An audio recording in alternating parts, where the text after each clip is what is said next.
ಆತ್ಮೀಯ ವೃತ್ತಿ ಬಾಂಧವರೇ, ಯೂಟ್ಯೂಬ್ ವೀಕ್ಷಕರೇ, ಆಜಾದ್ ಫಿಟ್ನೆಸ್ ಕ್ಲಬ್ ಯೂಟ್ಯೂಬ್ ಚಾನಲ್ಗೆ ನಿಮಗೆಲ್ಲರಿಗೂ ಕೂಡ ಸ್ವಾಗತವನ್ನು ಕೊಡ್ತಾ ಇವತ್ತಿನ ಒಂದು ವಿಡಿಯೋದಲ್ಲಿ ನಾನು 2026-27ರ ಜನಗಣತಿಯಲ್ಲಿ ಗಣತಿದಾರರು ಮತ್ತು ಮೇಲ್ವಿಚಾರಕರು ಯಾವ ಕಾರ್ಯಗಳನ್ನು ನಿರ್ವಹಿಸಬೇಕಾಗುತ್ತೆ ಅನ್ನೋದನ್ನು ಅತಿ ಸರಳವಾಗಿ ತಿಳಿಸ್ಲಿಕ್ಕಿದ್ದೇನೆ. ಆತ್ಮೀಯರೇ, ನಾನು ಹಿಂದಿನ ವಿಡಿಯೋದಲ್ಲಿ ತಿಳಿಸಿದ್ದೆ ನಾವು ಯಾವ ರೀತಿ ಗಣತಿ ಆ್ಯಪನ್ನು ಡೌನ್ಲೋಡ್ ಮಾಡ್ಕೊಳ್ಬೇಕು, ಗಣತಿ ಆ್ಯಪ್ನಲ್ಲಿ ಯಾವ ರೀತಿ ಮೆನು ಇದೆ, ಸಬ್ ಮೆನು ಇದೆ, ಅದರಲ್ಲಿ ಬರುವಂತಹ ಉಪಯೋಗಗಳೇನು ಅನ್ನೋದನ್ನು ತಿಳಿಸಿದೆ. ಆ ವಿಡಿಯೋವನ್ನು ನೋಡದೇ ಇದ್ದವರು ನಾನು ಡಿಸ್ಕ್ರಿಪ್ಷನ್ನಲ್ಲಿ ವಿಡಿಯೋವನ್ನು ಹಾಕಿರ್ತೇನೆ ಅಥವಾ ಮೇಲ್ಗಡೆ ಐ ಬಟನನ್ನು ಕ್ಲಿಕ್ ಮಾಡಿ ಆ ವಿಡಿಯೋವನ್ನು ನೋಡ್ಬೋದು. ಸರಿ, ಈಗ ನಾವು ನೋಡೋಣ ಗಣತಿದಾರರು ಮತ್ತು ಮೇಲ್ವಿಚಾರಕರು ಏನೇನು ಕರ್ತವ್ಯವನ್ನು ಮಾಡ್ತಾರೆ ಅನ್ನೋದ್ರ ಬಗ್ಗೆ. ಆತ್ಮೀಯರೇ, ಮೊದಲಿಗೆ ಪ್ರತಿಯೊಬ್ಬ ಗಣತಿದಾರರು ಕೂಡ ತರಬೇತಿಗೆ ಹಾಜರಾಗಬೇಕಾಗಿರುವುದು ಕಡ್ಡಾಯವಾಗಿರುತ್ತೆ. ನೀವಿಲ್ಲಿ ಕಾಣ್ತೀರಿ 5 ಸ್ಟೆಪ್ಗಳನ್ನು, ಇಲ್ಲಿ ಒಂದು ಸ್ಟೆಪ್ ಸ್ಕಿಪ್ ಆಗಿದೆ, ಇದನ್ನು ಕೂಡ ನಾನು ಸೇರಿಸ್ತೇನೆ. 5 ಸ್ಟೆಪ್ಗಳಲ್ಲಿ ಗಣತಿದಾರರು ಈ ಒಂದು ಗಣತಿ ಕಾರ್ಯವನ್ನು ನಿರ್ವಹಿಸಬೇಕಾಗತ್ತೆ. ಮೊದಲನೇ ಸ್ಟೆಪ್ ಆಗಿರುತ್ತೆ ತರಬೇತಿ ಮತ್ತು ಸಿದ್ಧತೆ. ಆತ್ಮೀಯರೇ, ಪ್ರತಿಯೊಬ್ಬ ಗಣತಿದಾರರು ಕೂಡ ತರಬೇತಿಗೆ ಹಾಜರಾಗುವುದು ಕಡ್ಡಾಯವಾಗಿರುತ್ತೆ. ಇಲ್ಲಿ ನೀವು ಕಾಣ್ತೀರಿ ಪ್ರಥಮವಾಗಿಯೇ ಬಂದಿರುವುದು ತರಬೇತಿ ಮತ್ತು ಸಿದ್ಧತೆ ಅಂತ. ನೀವು ತರಬೇತಿಯನ್ನು ಪೂರ್ಣಗೊಳಿಸಬೇಕು. ಜನಗಣತಿಯ ಪರಿಕಲ್ಪನೆಗಳು ಮತ್ತು ಮನೆಪಟ್ಟಿ ತಯಾರಿ, ಅದರ ಕಾರ್ಯಾಚರಣೆಗಳು, ಆ್ಯಪ್ಗಳು ಮತ್ತು ಲಾಗಿನ್ ಮಾಡುವಂತಹ ವಿಧಾನ ಎಲ್ಲವನ್ನು ಕೂಡ ನೀವು ಈ ತರಬೇತಿಯ ಸಂದರ್ಭದಲ್ಲಿ ಖಚಿತಪಡಿಸ್ಕೊಳ್ತೀರಿ. ಯಾವುದೇ ಡೌಟನ್ನು ಇಟ್ಕೊಳ್ಳೋದಿಲ್ಲ. ಅದರ ಜೊತೆಯಲ್ಲಿ ಮಾಡಬೇಕಾದದ್ದು ಕೆಲಸ ಏನಂದರೆ, ನಿಮಗೆ ತರಬೇತಿಯ ಸಂದರ್ಭದಲ್ಲಿ ಕೊಡುವಂತಹ ಎಲ್ಲ ಸಾಮಗ್ರಿಗಳನ್ನು ಅದನ್ನು ಸಂಗ್ರಹಿಸಬೇಕು. ಮತ್ತು ಮೇಲ್ವಿಚಾರಕರು ತಂಡದ ಜೊತೆ ತನ್ನ ತಂಡವನ್ನು ಖಚಿತಪಡಿಸ್ಕೊಳ್ಬೇಕು. ನಾವು ಇಲೆಕ್ಷನಲ್ಲಿ ಕರ್ತವ್ಯ ಮಾಡುವಾಗ ಏನು ಮಾಡ್ತೇವೆ, ಒಬ್ಬರು ಪೋಲಿಂಗ್ ಆಫೀಸರ್ ಇರ್ತಾರೆ, ಪ್ರಿಸೈಡಿಂಗ್ ಆಫೀಸರ್ ಇರ್ತಾರೆ, ಅವರ ಅಂಡರಲ್ಲಿ ಪೋಲಿಂಗ್ ಆಫೀಸರ್ APRO ಇರ್ತಾರೆ. ಅವರ ತಂಡದೊಟ್ಟಿಗೆ ಯಾವ ರೀತಿ ಸಂಪರ್ಕ ಇರುತ್ತೋ ಅದೇ ರೀತಿ ಇಲ್ಲಿಯೂ ಕೂಡ ಗಣತಿದಾರರು ತಮ್ಮ ಮೇಲ್ವಿಚಾರಕರನ್ನು ಮಾತಾಡಿಸಬೇಕು. ಅವರ ಜೊತೆ ಒಂದು ಉತ್ತಮ ಬಾಂಧವ್ಯವನ್ನು ಬೆಳೆಸ್ಕೊಳ್ಳುವಂತಹ ಕೆಲಸವೂ ಕೂಡ ತರಬೇತಿಯ ಸಂದರ್ಭದಲ್ಲಿ ಆಗಬೇಕು. ಇದು ತರಬೇತಿ ಪಡೆಯುವಂತಹ ವಿಧಾನ. ಇದರಲ್ಲಿ ಬಹಳ ಮುಖ್ಯವಾಗಿ ಪ್ರತಿಯೊಬ್ಬ ಗಣತಿದಾರರು ಕೂಡ ಗಣತಿಗೆ ಸಂಬಂಧಪಟ್ಟ ಹಾಗೆ ಎಲ್ಲ ಮಾಹಿತಿಗಳನ್ನು, ಎಲ್ಲ ವಿಚಾರಗಳನ್ನು ಚೆನ್ನಾಗಿ ತಿಳ್ಕೊಂಡು ಅದನ್ನು ಕರಗತ ಮಾಡಿಕೊಳ್ಬೇಕು.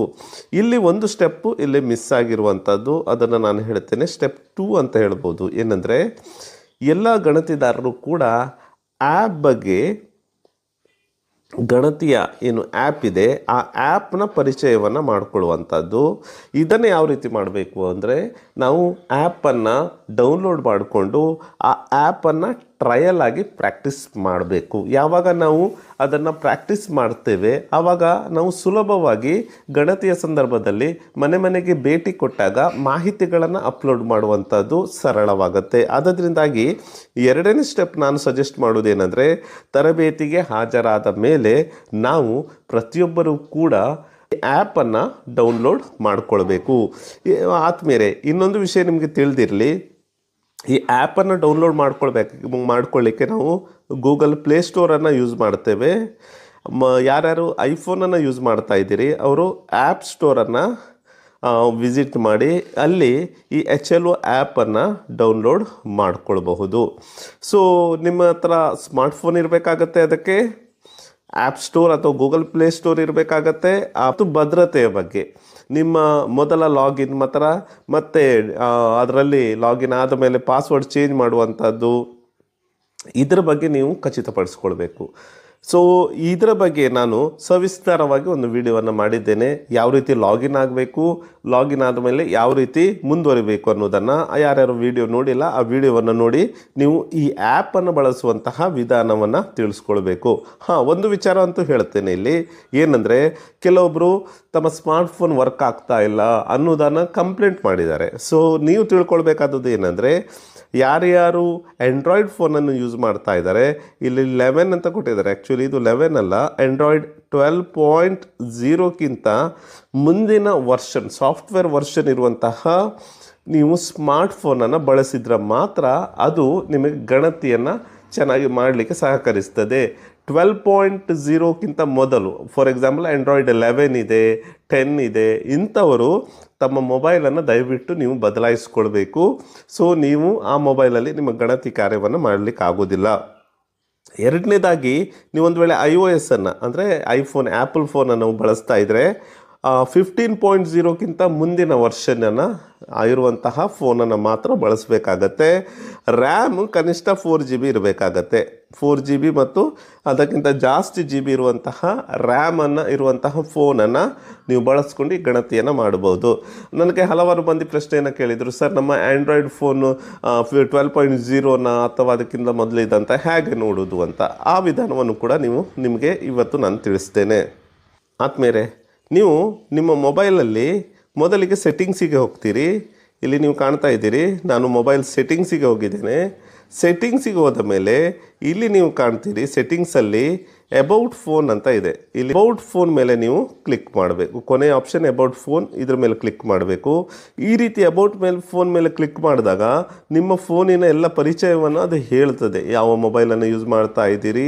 ಸೊ ಇದನ್ನೆಲ್ಲ ಹೇಳ್ತದೆ. ಬಟ್ ನಮಗೆ ಇಲ್ಲಿ ಬಹಳ ಮುಖ್ಯವಾಗಿ ಬೇಕಾಗಿರುವಂಥದ್ದು 12.0ನ ಅದರ ಮುಂದಿನ ಆ್ಯಂಡ್ರಾಯ್ಡ್ ವರ್ಷನ್ ಅಂತ. ಅದು ಎಲ್ಲಿ ನೀವು ಕಾಣ್ತಾ ಇದ್ದೀರಿ, ಸಾಫ್ಟ್ವೇರ್ ಇನ್ಫಾರ್ಮೇಷನ್ ಮೇಲೆ ನೀವು ಕ್ಲಿಕ್ ಮಾಡಿದಾಗ ಏನಾಗುತ್ತೆ ಅಂದರೆ ನಿಮ್ಮ ಮೊಬೈಲಿನ ಸಾಫ್ಟ್ವೇರ್ ವರ್ಷನನ್ನು ಅದು ತೋರಿಸ್ತದೆ. ಸೊ ಇಲ್ಲಿ ನೀವು ಕಾಣ್ತೀರಿ OneUI ವರ್ಷನ್ 8 ಅಂತ ಇದೆ. ಇದು ನಮಗೆ ಅವಶ್ಯಕತೆ ಇರುವುದಿಲ್ಲ. ಬಟ್ ಎರಡನೇದು ನೀವೇನು ಕಾಣ್ತಾ ಇದ್ದೀರಿ, ಆ್ಯಂಡ್ರಾಯ್ಡ್ ವರ್ಷನ್ 16.0 ಏನು ಕಾಣ್ತಾ ಇದ್ದೀರಲ್ವಾ, ಇದು ನಮಗೆ ಬಹಳ ಮುಖ್ಯವಾಗಿ ಬೇಕಾಗಿರುವಂಥದ್ದು. ಸೊ ನನ್ನ ಆ್ಯಂಡ್ರಾಯ್ಡ್ ವರ್ಷನ್ ಆಗಿರುತ್ತೆ ಆ್ಯಂಡ್ರಾಯ್ಡ್ 16.0. ನಿಮ್ಮದು ಒಂದು ವೇಳೆ 12.0 ಮತ್ತು ಅದಕ್ಕಿಂತ ಮುಂದಿನ ವರ್ಷನ್ ಆದರೆ ನೀವೇನು ಮಾಡ್ಬೋದು, ಈ ಫೋನನ್ನು ಬಳಸಲಿಕ್ಕೆ ಸಾಧ್ಯ ಇದೆ. ಆ್ಯಂಡ್ರಾಯ್ಡ್ ಆತ್ಮೀಯರೇ, ಎರಡನೇದಾಗಿರುತ್ತೆ ರ್ಯಾಮ್. ನಮ್ಮ ಮೊಬೈಲ್ನ ರ್ಯಾಮ್ ಅನ್ನುವಂಥದ್ದು 4GBಗಿಂತ ಜಾಸ್ತಿ ಇರಬೇಕು. ಅದನ್ನು ಎಲ್ಲಿ ನೀವು ಕಾಣ್ತೀರಿ ಅಂದರೆ ನಿಮ್ಮ ಮೊಬೈಲಲ್ಲಿ ಸೆಟ್ಟಿಂಗ್ಸ್ ಮೇಲೆ ನೀವು ಹೋದರೆ ಸೆಟ್ಟಿಂಗ್ಸಲ್ಲಿ ಕೆಳಭಾಗದಲ್ಲಿ ಇರುತ್ತೆ ಡಿವೈಸ್ ಕೇರ್ ಅಂತ. ಸೊ ನಾನು ಡಿವೈಸ್ ಕೇರ್ ಮೇಲೆ ಕ್ಲಿಕ್ ಮಾಡಿದರೆ ನಿಮಗೆ ಇಲ್ಲಿ ಕಾಣ್ತದೆ ನಿಮ್ಮ ರ್ಯಾಮ್. ಸೊ ಡಿವೈಸ್ ಕೇರ್ ಮೇಲೆ ಕ್ಲಿಕ್ ಮಾಡಿದ್ದೇನೆ. ನೀವು ಇಲ್ಲಿ ಎಡಭಾಗದಲ್ಲಿ ಕಾಣ್ತಾ ಇದ್ದೀರಿ ಮೆಮೊರಿ ಅಂತ ಏನಿದೆ ಅದೇ ನಿಜವಾಗಿ ನಮ್ಮ ರ್ಯಾಮ್ ಆಗಿರುತ್ತೆ. ಸೊ ನೀವು ಇಲ್ಲಿ ಮೆಮೊರಿಯನ್ನು ನೋಡ್ತೀರಿ. ಇದು ನಂದು 12 ಇದೆ. ಇಲ್ಲಿ ಕಾಣ್ತಾ ಇರುವಂಥದ್ದು ನೀವು 12 ಇದೆ.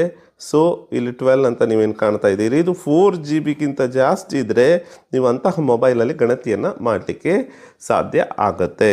ಸರಿ, ಗಣತಿದಾರರ ಮುಂದಿನ ಜವಾಬ್ದಾರಿ ಏನಾಗಿರುತ್ತೆ ಅಂದರೆ ಮನೆಪಟ್ಟಿ ಬ್ಲಾಕನ್ನು ಗುರುತಿಸುವಂಥದ್ದು ಮತ್ತು ಮ್ಯಾಪಿಂಗ್ ಮಾಡುವಂಥದ್ದು. ಆತ್ಮೀಯರೇ, ಇದು ಗಣತಿದಾರರ ಅತಿ ಮುಖ್ಯವಾದ ಕೆಲಸವಾಗಿರುತ್ತೆ. ಏನು, ಮನೆಪಟ್ಟಿ ಬ್ಲಾಕನ್ನು ಗುರುತಿಸುವಂಥದ್ದು ಮತ್ತು ಮ್ಯಾಪಿಂಗ್ ಮಾಡುವಂಥದ್ದು. ಗಣತಿದಾರರು ಮೇಲ್ವಿಚಾರಕರ ಸಹಾಯವನ್ನು ಪಡಿಬೇಕು. ಸಹಾಯವನ್ನು ಪಡೆದು ಮನೆಪಟ್ಟಿ ಬ್ಲಾಕ್ ಗಡಿಗಳನ್ನು ಮತ್ತು ಹೆಗ್ಗುರುತುಗಳನ್ನು, ಕಟ್ಟಡಗಳ ಸಂಖ್ಯೆಯನ್ನು ಪರಿಶೀಲಿಸಬೇಕು ಮತ್ತು ಅತಿಕ್ರಮಣ ಮತ್ತು ಲೋಪಗಳನ್ನು ತಪ್ಪಿಸಲಿಕ್ಕೆ ಲೇಔಟ್ ಮ್ಯಾಪನ್ನು ಸಿದ್ಧಪಡಿಸಬೇಕು. ಸೊ ಇದು ಅತಿ ಮುಖ್ಯವಾದಂತಹ ಜವಾಬ್ದಾರಿ. ನಾವು ಯಾವ ರೀತಿ ಮನೆಯನ್ನು ಕಟ್ಟಬೇಕಾದ್ರೆ ಮೊದಲು ಬ್ಲೂ ಪ್ರಿಂಟನ್ನು ತಯಾರಿಸ್ತೇವಲ್ವ, ಬ್ಲೂ ಪ್ರಿಂಟನ್ನು ತಯಾರಿಸಿ ನಂತರ ನಾವು ಮನೆಯನ್ನು ಕಟ್ಟಲಿಕ್ಕೆ ಹೋಗ್ತೇವೆ. ಅದೇ ರೀತಿ ಯಾವುದೇ ಗಣತಿಯನ್ನು ಯಶಸ್ವಿಯಾಗಿ ನಾವು ನಿರ್ವಹಿಸಬೇಕಾದ್ರೆ ನಾವೊಂದು ಲೇಔಟ್ ಮ್ಯಾಪನ್ನು ಮಾಡಬೇಕಾಗತ್ತೆ.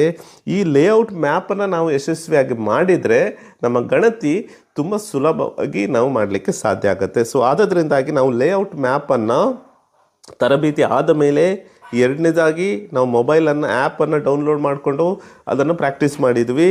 ಮೂರನೇದಾಗಿ ನಾವು ಮಾಡಬೇಕಾಗಿರುವಂಥದ್ದು ಮನೆಪಟ್ಟಿ ಬ್ಲಾಕನ್ನು ಗುರುತಿಸುವಂಥದ್ದು. ತಹಶೀಲ್ದಾರ್ ಏನು ಮಾಡ್ತಾರೆ ಅಂದರೆ HLB ಬ್ಲಾಕನ್ನು ಅಸೈನ್ ಮಾಡ್ತಾರೆ. ಸೊ ನಮಗೆ ಸಿಕ್ಕಿದಂಥ ಗಣತಿದಾರರು ತಮಗೆ ಸಿಕ್ಕಿದಂತಹ HLB ಏನು ಬ್ಲಾಕ್ ಇದೆ ಆ ಬ್ಲಾಕನ್ನು ತಮ್ಮ ಮ್ಯಾಪಲ್ಲಿ, ಯಾವ ಮ್ಯಾಪಲ್ಲಿ, ಲೇಔಟ್ ಮ್ಯಾಪಲ್ಲಿ ಅವರು ಅದನ್ನು ರೆಡಿ ಮಾಡಬೇಕು. ಸೊ ಇದನ್ನು ಹೇಗೆ ಮಾಡಲಿಕ್ಕೆ ಸಾಧ್ಯ ಆಗುತ್ತೆ ಅಂದರೆ ಪಾಯಿಂಟ್ ನಂಬರ್ 1, ನೀವು ನಿಮ್ಮ ಆ್ಯಪ್ ಏನು ಈ ಹಿಂದಿನ ಸ್ಟೆಪ್ಪಲ್ಲಿ ನಾನು ಹೇಳಿದೆ, ಆ್ಯಪನ್ನು ನೀವು ಡೌನ್ಲೋಡ್ ಮಾಡ್ಕೊಳ್ತೀರಿ. ನಿಮ್ಮ ಆ್ಯಪಲ್ಲಿ ಒಂದು ಆಪ್ಷನ್ ಬರುತ್ತೆ, ಗೂಗಲ್ ಮ್ಯಾಪ್ ಅಂತ ಬರುತ್ತೆ ಎಡಭಾಗದಲ್ಲಿ. ಆ ಗೂಗಲ್ ಮ್ಯಾಪನ್ನು ನೀವು ಓಪನ್ ಮಾಡಿ ಆ ಆ್ಯಪನ್ನು PDF ಮೊದಲು ಡೌನ್ಲೋಡ್ ಮಾಡ್ಕೊಳ್ಬೇಕು. PDF ಇಲ್ಲೇನು ನೀವು ಕಾಣ್ತಾ ಇದ್ದೀರಿ, ಇದು ನಮ್ಮ ಚಾರ್ಜ್ ಆಫೀಸರ್ ಅಥವಾ ನಮ್ಮ ತಹಶೀಲ್ದಾರರು ಸಿದ್ಧಪಡಿಸಿರುವಂತಹ ಒಂದು ಮನೆಪಟ್ಟಿ ಬ್ಲಾಕ್ನ ವಿನ್ಯಾಸ ಆಗಿರುತ್ತೆ. ಸೊ ಈ ಒಂದು ವಿನ್ಯಾಸ ಅನ್ನುವಂಥದ್ದು ನಮ್ಮ HLO ಮೊಬೈಲ್ ಆ್ಯಪಲ್ಲಿ ನಮಗೆ ಸಿಗುತ್ತೆ. ಸೊ ಇಲ್ಲಿ ನೀವು ಕಾಣ್ತೀರಿ HLO ಮೊಬೈಲ್ ಆ್ಯಪ್ ಇದೆ. ಈ ಒಂದು HLO ಮೊಬೈಲ್ ಆ್ಯಪನ್ನು ನಾವು ಲಾಗಿನ್ ಮಾಡಿದಾಗ ನೀವು ಎಡಭಾಗದಲ್ಲಿ ಕಾಣ್ತಾ ಇದ್ದೀರಿ profile, about, change password, FAQ, HLB map ಅಂತ ಏನಿದೆ ಅಲ್ವಾ, ಈ HLB ಮ್ಯಾಪ್ ಮೇಲೆ ನೀವು ಕ್ಲಿಕ್ ಮಾಡಿದ ತಕ್ಷಣ ನಿಮಗೆ ಈ ರೀತಿಯ ಒಂದು ಮ್ಯಾಪ್ ಕಾಣ್ತದೆ. ಸೊ ಈ ರೀತಿಯ ಒಂದು ಮ್ಯಾಪ್ ಓಪನ್ ಆಗುತ್ತೆ. ನೀವು ಈ ಗೂಗಲ್ ಮ್ಯಾಪನ್ನು ಬಳಸ್ಕೊಂಡು ಇದರ ಸಹಾಯದಿಂದ ನೀವು ಒಂದು ಮ್ಯಾಪನ್ನು ವಿನ್ಯಾಸವನ್ನು ನೀವು ರೆಡಿ ಮಾಡಬೇಕಾಗತ್ತೆ. ಆದ್ಮೇಲೆ ಇದರಲ್ಲಿ ನೀವು ಏನೇನು ಗುರುತುಗಳನ್ನು ಮಾಡಬೇಕಾಗತ್ತೆ ಅಂದರೆ, ಒಂದು ನಿಮ್ಮ ಹೆಗ್ಗುರುತುಗಳು, ಅಂದರೆ ಅಲ್ಲಿ ಮೇಯ್ನ್ ಆಗಿರುವಂತಹ ನದಿಗಳ ಬಗ್ಗೆ, ರಸ್ತೆಗಳ ಬಗ್ಗೆ, ಕಾಲುವೆಗಳ ಬಗ್ಗೆ, ಇವುಗಳ ಬಗ್ಗೆ ನೀವು ಮ್ಯಾಪಲ್ಲಿ ಮೆನ್ಷನ್ ಮಾಡ್ತೀರಿ. ಅದಾದ ಮೇಲೆ ಕಟ್ಟಡಗಳ ಸಂಖ್ಯೆಗಳನ್ನು ಹಾಕ್ತೀರಿ. ಅಂದರೆ ಪ್ರತಿಯೊಂದು ಕಟ್ಟಡಕ್ಕೆ ನೀವೇನು ನಂಬರನ್ನು ಕೊಡ್ತೀರಿ, CN-1, CN-2 ಈ ರೀತಿಯ ನಂಬರ್ ಕೊಟ್ಟಿರ್ತೀರಾ. ಆ ಸಂಖ್ಯೆಯನ್ನು ನೀವೇನು ಮಾಡಬೇಕು, ಈ ಒಂದು ಮ್ಯಾಪಲ್ಲಿಯೂ ಕೂಡ ಅದನ್ನು ಕೊಡಬೇಕಾಗತ್ತೆ. ಮೂರನೇದು ಬಹಳ ಮುಖ್ಯವಾಗಿ ಗಮನಿಸಬೇಕಾದದ್ದು ಏನಂದರೆ, ಅತಿಕ್ರಮಣ ಮತ್ತು ಲೋಪವನ್ನು ತಪ್ಪಿಸಲಿಕ್ಕೆ ನೀವು ಲೇಔಟ್ ಮ್ಯಾಪನ್ನು ಮಾಡ್ತಾ ಇರುವಂಥದ್ದು. ಅತಿಕ್ರಮಣ ಅಂದ್ರೇನು? ಅತಿಕ್ರಮಣ ಅಂದರೆ ಉದಾಹರಣೆಗೆ ಇಲ್ಲಿ ಒಂದು HLB ಮ್ಯಾಪ್ ಇದೆ, ಒಂದು ಬ್ಲಾಕಿನ ಒಂದು ಗಡಿ ಇರ್ತದೆ. ಇದು ಉದಾಹರಣೆಗೆ 29 ಆಗಿದ್ದರೆ HLB 30ನೇ ಏನು HLB ಬ್ಲಾಕ್ ಇಲ್ಲಾಗಿರುತ್ತೆ. ಇಲ್ಲಿ ಒಂದು ಗಡಿ ಇರ್ತದೆ, ಇವರಿಗೆ ಇಲ್ಲಿದೆ. ಸೊ ಇಲ್ಲಿರುವಂತಹ ಮನೆಗಳು ಏನಿದೆ ಅಲ್ವಾ, ಈ ಮನೆಗಳನ್ನು ಕರೆಕ್ಟಾಗಿ ಯಾವ ಬ್ಲಾಕ್ಗಳಿಗೆ ಸೇರಿದೆ ಅನ್ನೋದನ್ನು ಖಚಿತಪಡಿಸ್ಕೊಳ್ಬೇಕು. ಈ ಗಡಿ ಅನ್ನುವಂಥದ್ದು ಓವರ್ಲ್ಯಾಪ್ ಆಗಬಾರ್ದು. ಉದಾಹರಣೆಗೆ HLB 30 ಅವರು ಈ ಮನೆಯ ಗಣತಿಯನ್ನು ಮಾಡುವಂಥದ್ದಲ್ಲ, 29 ಅವರು ಈ ಒಂದು ಮನೆಯ ಜನಗಣತಿಯನ್ನು ಮಾಡ್ತೀರಿ. ಈ ಕಟ್ಟಡವನ್ನು ನಿಮ್ಮ ಏನು ಬ್ಲಾಕಿಗೆ ನೀವು ಸೇರಿಸ್ಕೊಂಡಿರ್ತೀರಿ. ಈ ಬ್ಲಾಕ್, ಈ ಮನೆ ಇದೆ, ಕಟ್ಟಡ ಏನಿದೆ, ಜನಗಣತಿ ಮನೆ ಇದೆ, ಅದು 29ಗೆ ಬರಲ್ಲ. ಸೊ ಇದನ್ನು ನಿರ್ದಿಷ್ಟಪಡಿಸುವ ಉದ್ದೇಶದಿಂದಾಗಿ ನೀವು ಏನು ಮಾಡಬೇಕು ಅಂದರೆ, ಓವರ್ಲ್ಯಾಪ್ ಆಗದೇ ಇರುವ ರೀತಿಯಲ್ಲಿ ಮ್ಯಾಪನ್ನು ಸಿದ್ಧಪಡಿಸಬೇಕಾಗತ್ತೆ. ಸೊ ಇದಕ್ಕೆ ನೀವು ನಿಮ್ಮ ಮೇಲ್ವಿಚಾರಕರು ಏನಿದ್ದಾರಲ್ಲ, ಆ ಮೇಲ್ವಿಚಾರಕರ ಸಹಾಯವನ್ನು ಪಡ್ಕೊಂಡು ಈ ಮ್ಯಾಪನ್ನು ರಚಿಸ್ಬೋದು. ಮ್ಯಾಪನ್ನು ಯಾವ ರೀತಿ ರಚಿಸಬೇಕು, ಲೇಔಟ್ ಮ್ಯಾಪನ್ನು ಸಿದ್ಧಪಡಿಸುವಂತಹ ವಿಧಾನ ಹೇಗೆ, ಸ್ಟೆಪ್ಸ್ ಹೇಗೆ ಅನ್ನೋದನ್ನು ನಾನು ಇನ್ನೊಂದು ವಿಡಿಯೋದಲ್ಲಿ ನಿಮಗೆ ಕ್ಲಿಯರಾಗಿ ನಾನು ಎಕ್ಸ್ಪ್ಲೈನ್ ಮಾಡ್ತೇನೆ. ಸೊ ಇದು ಮೂರನೆಯ ಅತಿ ಮುಖ್ಯವಾದ ಜವಾಬ್ದಾರಿಯಾಗಿರುತ್ತೆ ಗಣತಿದಾರರಿದು. ಮತ್ತೇನು ಮಾಡ್ತಾರೆ ಗಣತಿದಾರರು? ನಾಲ್ಕನೇದು ಸ್ಟೆಪ್ 4ಅಲ್ಲಿ ಗಣತಿದಾರರು ಮಾಡುವಂಥದ್ದು ಮಾಹಿತಿಗಳ ಸಂಗ್ರಹಣೆ. ಇದು ನಮ್ಮ ಮುಖ್ಯವಾದ ಉದ್ದೇಶ. ನಾವು ಈ ಹಿಂದೆ ಮಾಡಿರುವಂಥದ್ದು ಟ್ರೈನಿಂಗ್ ಅಟೆಂಡ್ ಆಗಿರುವಂಥದ್ದು, ಆ್ಯಪಲ್ಲಿ ಪ್ರಾಕ್ಟೀಸ್ ಮಾಡಿರುವಂಥದ್ದು, ಅದಾದ ಮೇಲೆ ಲೇಔಟ್ ಮ್ಯಾಪನ್ನು ರಚಿಸಿರುವಂಥದ್ದು, ಇದು ಮೂರು ಕೂಡ ಏನಾಗಿರುತ್ತೆ, ಒಂದು ಪ್ರಾಕ್ಟೀಸ್ ಆಗಿರುತ್ತೆ. ನಮ್ಮ ಮುಖ್ಯವಾದ ಉದ್ದೇಶ ಏನು? ಮಾಹಿತಿಯನ್ನು ಕಲೆಕ್ಟ್ ಮಾಡುವಂಥದ್ದು. ಸೊ ಇದು 4ನೇ ಸ್ಟೆಪ್ಪಲ್ಲಿ ಬರುತ್ತೆ. ಗಣತಿದಾರರ ಆ್ಯಪನ್ನು ಬಳಸ್ಕೊಂಡು ಮಾಹಿತಿಗಳನ್ನು ಸಂಗ್ರಹಿಸ್ತಾರೆ. ಪ್ರತಿ ಕಟ್ಟಡಕ್ಕೆ ಭೇಟಿ ಕೊಡ್ತಾರೆ. ಪ್ರತಿ ಕುಟುಂಬದ ಸ್ವಯಂ ಗಣತಿ ಮಾಡಿದರೆ ಆ ಸ್ವಯಂ ಗಣತಿ ಮಾಡಿರುವಂತಹ ಏನು ನಂಬರ್ ಇದೆ, ರೆಫರೆನ್ಸ್ ನಂಬರ್ ಏನಿದೆ, ರೆಫರೆನ್ಸ್ ID, ಆ ರೆಫರೆನ್ಸ್ ಐಡಿಯನ್ನು ಅವರು ತಗೊಳ್ತಾರೆ. ಮತ್ತು ಯಾರ್ಯಾರು ಸ್ವಯಂ ಗಣತಿ ಮಾಡಿಲ್ಲ ಅಂಥವರ ಎಲ್ಲ 34 ಪ್ರಶ್ನೆಗಳಿಗೆ ಅವರು ಉತ್ತರವನ್ನು ಬರೀತಾರೆ. ವಾಸೇತರಾಗಿದ್ದರೆ ಪ್ರಶ್ನೆಗಳ ಸಂಖ್ಯೆ ಕಡಿಮೆ ಆಗ್ತದೆ. ಒಂದು ವೇಳೆ ಅವರು ಸ್ವಯಂ ಗಣತಿ ಮಾಡಿದರೆ ಇನ್ನೂ ಕೂಡ ಪ್ರಶ್ನೆಗಳು ಕಡಿಮೆ ಆಗುತ್ತೆ. ಸೊ ಇಲ್ಲಿ ಬಹಳ ಮುಖ್ಯವಾಗಿ ಪ್ರತಿಯೊಂದು ಕಟ್ಟಡಕ್ಕೆ ಭೇಟಿ ಕೊಟ್ಟು ಆ ಒಂದು ಕಟ್ಟಡ ಮತ್ತು ಜನಗಣತಿ ಮನೆಯ ಎಲ್ಲ ಮಾಹಿತಿಗಳನ್ನು ಸಂಗ್ರಹ ಮಾಡುವಂಥದ್ದು ಗಣತಿದಾರರ ಅತಿ ಮುಖ್ಯವಾದಂತಹ ಕಾರ್ಯವಾಗಿರುತ್ತೆ. 5ನೇದು ಕೆಲಸ ಏನು ಮಾಡ್ತಾರೆ? 5ನೇ ಕೆಲಸ ಗಣತಿದಾರರು ಮಾಡಬೇಕಾದದ್ದು, ಈಗಾಗಲೇ ತಾವೇನು ಮಾಹಿತಿಗಳನ್ನು ಸಂಗ್ರಹ ಮಾಡಿದ್ದೇವೆ ಆ ಮಾಹಿತಿಗಳನ್ನು ಸಿಂಕ್ ಮಾಡಬೇಕು. ಉದಾಹರಣೆಗೆ ಒಬ್ಬ ಗಣತಿದಾರ ಇದ್ದಾರೆ, ಒಂದು ಮನೆ ಭೇಟಿ ಕೊಡ್ತಾರೆ, ಅಲ್ಲಿ ಇಂಟರ್ನೆಟ್ ಇರುವುದಿಲ್ಲ, ಬಟ್ ಮಾಹಿತಿಯನ್ನು ಅವರು ಕಲೆಕ್ಟ್ ಮಾಡಿ ಅಲ್ಲಿ ಅಪ್ಲೋಡ್ ಮಾಡಲಿಕ್ಕೆ ಯಾವುದೇ ರೀತಿ ಸಮಸ್ಯೆ ಆಗೋದಿಲ್ಲ. ಅವರು ಎಲ್ಲ ಮಾಹಿತಿಗಳನ್ನು ಅಪ್ಲೋಡ್ ಮಾಡ್ತಾರೆ. ಅದಾದ ಮೇಲೆ ಅಲ್ಲಿ ನೋಡ್ತಾರೆ, ಅಲ್ಲಿ ಇಂಟರ್ನೆಟ್ ಇಲ್ಲ. ಇನ್ನೊಂದು ಮನೆಗೆ ಹೋಗ್ತಾರೆ, ಅಲ್ಲಿಯೂ ಕೂಡ ಅವರು ಜನಗಣತಿಯ ಆ್ಯಪ್ನಲ್ಲಿ ಎಲ್ಲ ಮಾಹಿತಿಗಳನ್ನು ಅಪ್ಲೋಡ್ ಮಾಡ್ತಾರೆ. 3, 4, 5 ಮನೆಗೆ ಹೋಗ್ತಾರೆ. ಒಂದು ವೇಳೆ ಅಷ್ಟು ಮನೆಗೆ ಹೋದಾಗಲೂ ಕೂಡ ಎಲ್ಲಿಯೂ ಕೂಡ ಮೊಬೈಲ್ ಇಂಟರ್ನೆಟ್ ಇಲ್ಲ ಅಂತ ಆದರೆ ನೆಕ್ಸ್ಟ್ ಮನೆಗೆ ಹೋದಾಗ ಅವ್ರು ಏನು ಮಾಡಬೇಕು, ಸಿಂಕ್ ಮಾಡಬೇಕು, ಮಾಹಿತಿಗಳನ್ನು ಸಿಂಕ್ ಮಾಡಬೇಕು.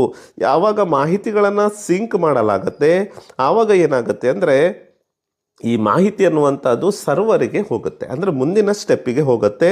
ಸೊ ಆದ್ದರಿಂದಾಗಿ ಸಿಂಕ್ ಮಾಡುವಂಥದ್ದು ನಮ್ಮ ಎಲ್ಲ ಮಾಹಿತಿಗಳು ಸೇಫಾಗಿ ಮುಂದಿನ ಸ್ಟೆಪ್ಪಿಗೆ ಹೋಗಿದೆ ಅನ್ನೋದನ್ನು ನಾವು ಖಚಿತಪಡಿಸ್ಕೊಳ್ಳಿಕ್ಕೆ ಸಾಧ್ಯ ಆಗುತ್ತೆ. ಸೊ ಎಲ್ಲೆಲ್ಲಿ ಇಂಟರ್ನೆಟ್ ಲಭ್ಯತೆ ಇದೆ ಅದನ್ನು ನೋಡಿಕೊಂಡು ನಾವು ಸಿಂಕ್ ಮಾಡ್ತಾ ಇರಬೇಕು. ಕನಿಷ್ಠ 4-5 ಮನೆಗೆ ಹೋದ ಮೇಲಾದರೂ ನಾವು ಈ ಒಂದು ಮಾಹಿತಿಗಳನ್ನು ಸಿಂಕ್ ಮಾಡುವಂಥ ಕೆಲಸವನ್ನು ಮಾಡಬೇಕು. ಸಿಂಕ್ ಮಾಡಿದ್ದಾಗ ಏನಾಗುತ್ತೆ, ಮೇಲ್ವಿಚಾರಕರು ಆ ಮಾಹಿತಿಗಳನ್ನು ಓಪನ್ ಮಾಡಿ ನೋಡಲಿಕ್ಕೆ ಸಾಧ್ಯ ಆಗುತ್ತೆ. ಸೊ ಅವರಿಗೆ ಮೇಲ್ವಿಚಾರಣೆ ಮಾಡಲಿಕ್ಕೆ ಸಾಧ್ಯ ಆಗುತ್ತೆ.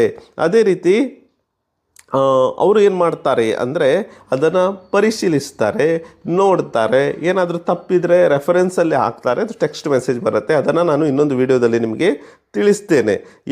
ನೆಕ್ಸ್ಟ್ ಇನ್ನೊಂದು ಬಹಳ ಮುಖ್ಯವಾಗಿರುವಂಥದ್ದು ಮತ್ತು ಕೊನೆಯ ಸ್ಟೆಪ್ ಆಗಿರುತ್ತೆ ಪೂರ್ಣಗೊಳಿಸುವಿಕೆ ಮತ್ತು ಪ್ರಮಾಣೀಕರಣ. ಪೂರ್ಣಗೊಳಿಸುವಿಕೆ ಮತ್ತು ಪ್ರಮಾಣೀಕರಣ ಅಂದರೆ ಏನು? ಎಲ್ಲ ಮಾಹಿತಿಗಳನ್ನು ಕಂಪ್ಲೀಟ್ ಆದ ಮೇಲೆ, ಅಂದರೆ ನನಗೆ ಏನು ಜವಾಬ್ದಾರಿಯನ್ನು ಕೊಡಲಾಗಿತ್ತು HLB ಬ್ಲಾಕ್ ಇದು, ಆ ಬ್ಲಾಕಿನ ಎಲ್ಲ ಮಾಹಿತಿಗಳನ್ನು ನಾನು ಎಲ್ಲ ಕಟ್ಟಡಗಳನ್ನು ಜನಗಣತಿಯನ್ನು ನಾನು ಮುಗಿಸಿದ ಬಳಿಕ ನಾನೇನು ಮಾಡ್ತೇನೆ ಅಂದರೆ ನಾನು ನಮ್ಮ ಮೇಲ್ವಿಚಾರಕರಿಗೆ ಈ ಮಾಹಿತಿಯನ್ನು ತಿಳಿಸ್ತೇನೆ. ಅವರು ಏನು ಮಾಡಬೇಕು, ಡಿಜಿಟಲ್ ರೂಪದಲ್ಲಿ ಸಹಿ ಮಾಡಬೇಕು ಮತ್ತು ಮೇಲ್ವಿಚಾರಕರಿಗೆ ಅದನ್ನು ತಿಳಿಸಿ ದೃಢೀಕರಿಸುವಂಥ ಕೆಲಸವನ್ನು ಮಾಡಬೇಕು.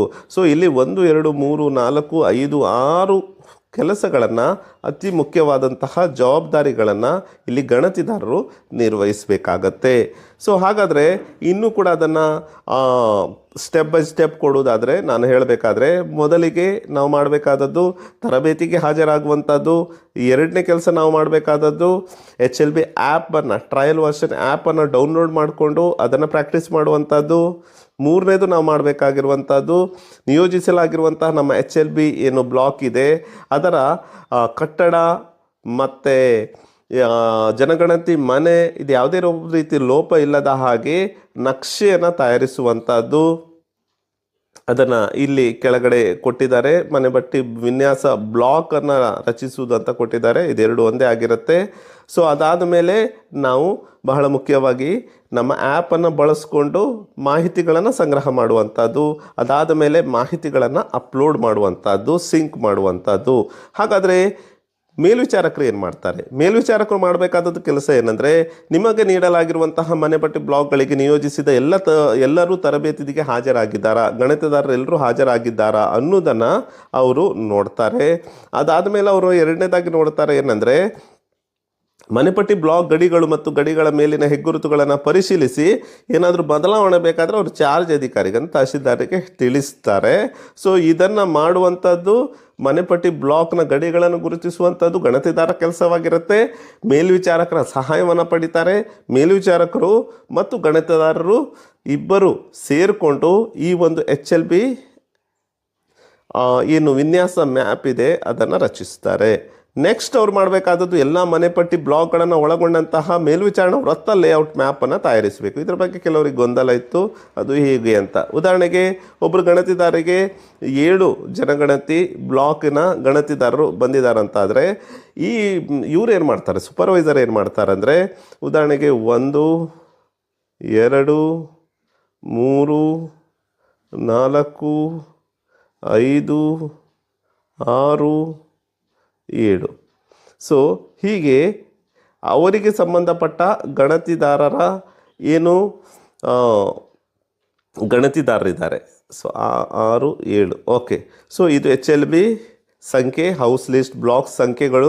ಈ ರೀತಿ 7 ಜನ ಗಣತಿದಾರರು ಒಂದು ವೇಳೆ ಸೂಪರ್ವೈಸರಿಗಿದ್ದರೆ ಈ ಸೂಪರ್ವೈಸರಿಗೆ ಸಂಬಂಧಪಟ್ಟ ಹಾಗೆ ಒಂದು ಮ್ಯಾಪನ್ನು, ಒಂದು ಲೇಔಟ್ ಮ್ಯಾಪನ್ನು ಸಿದ್ಧಪಡಿಸಬೇಕಾಗತ್ತೆ.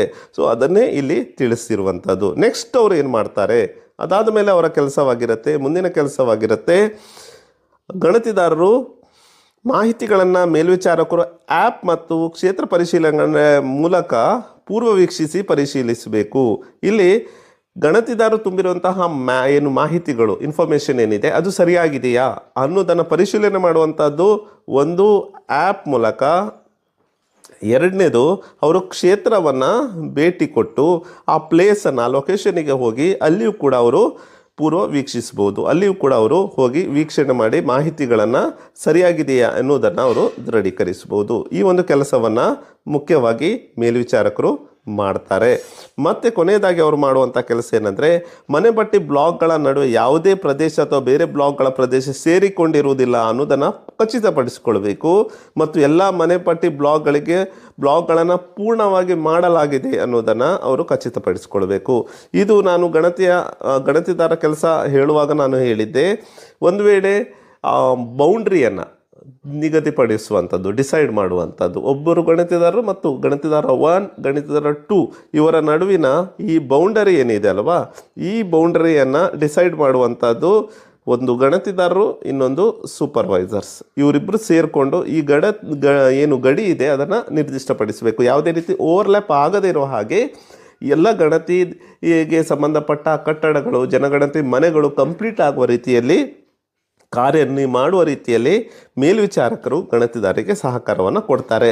ಇದಿಷ್ಟು ಬಹಳ ಮುಖ್ಯವಾದಂತಹ ಕೆಲಸ ಗಣತಿದಾರರು ಮತ್ತು ಮೇಲ್ವಿಚಾರಕರು ಮಾಡುವಂಥದ್ದು. ಇನ್ನು ಮ್ಯಾಪನ್ನು ಯಾವ ರೀತಿ ಮಾಡಬೇಕು ಮತ್ತು ಇನ್ನೂ ಕೂಡ ಅನೇಕ ಇಂಪಾರ್ಟೆಂಟ್ ಮಾಹಿತಿಗಳು ಏನೇನು ಇದೆ ಅನ್ನೋದನ್ನು ನಾನು ಇನ್ನೊಂದು ವಿಡಿಯೋದಲ್ಲಿ ತಿಳಿಸ್ತೇನೆ. ನಿಮಗೆ ಯಾವುದ್ರ ಬಗ್ಗೆ ವಿಡಿಯೋ ಬೇಕು ಅನ್ನೋದನ್ನು ನೀವು ಕಮೆಂಟ್ನಲ್ಲಿ ಕೂಡ ತಿಳಿಸ್ಬೋದು ಅಂತ ಹೇಳ್ತಾ ಇವತ್ತಿನ ವಿಡಿಯೋವನ್ನು ವೀಕ್ಷಿಸಿದ ನಿಮಗೆಲ್ಲರಿಗೂ ಕೂಡ ಕೃತಜ್ಞತೆಯನ್ನು ಸಲ್ಲಿಸ್ತಾ ಇವತ್ತಿನ ವಿಡಿಯೋವನ್ನು ಮುಗಿಸ್ತಾ ಇದ್ದೇನೆ. ಧನ್ಯವಾದಗಳು. Thank you.